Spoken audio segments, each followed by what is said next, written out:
Le perroquet et l'éléphant. C'était à l'époque où les animaux parlaient comme les hommes et se comprenaient entre eux.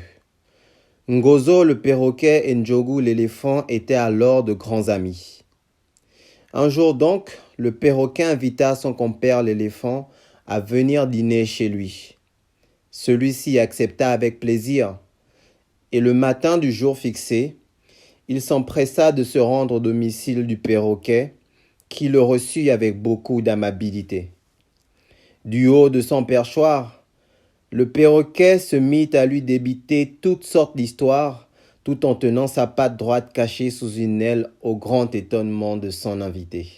« Comment fais-tu donc ?» lui demanda l'éléphant, « pour te tenir ainsi sur une seule patte, et pourquoi fais-tu cela ?»« C'est, » répondit le perroquet, « parce que j'ai envoyé mon autre patte pour surveiller mes petits qui jouent dans la cour. » Le repas terminé, et le jour baissant, l'éléphant prit congé de son hôte en le priant de venir aussi un de ces jours dîner chez lui.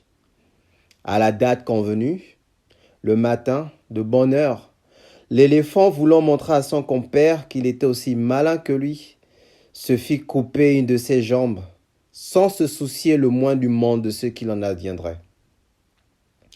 Le perroquet, en entrant, trouve son ami debout sur trois pattes et lui demande ce qu'il a fait de la quatrième. « Par un procédé à moi, » lui répondit l'éléphant, « j'ai détaché pour l'envoyer surveiller mes petits dans les bois. » Ceci dit, le perroquet et l'éléphant se mettent à table et passent la journée ensemble, jusqu'au soir, puis ils se quittent. En revenant chez lui, le perroquet se dit en lui-même: « Est-ce possible de faire des choses pareilles ?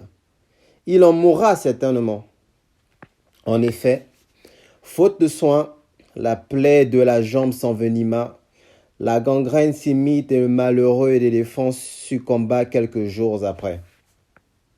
Morale: avant d'agir, réfléchissez aux conséquences de vos actes. Fin.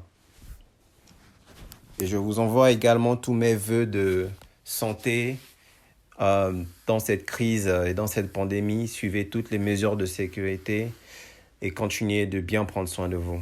Merci, au revoir. C'était Borelson.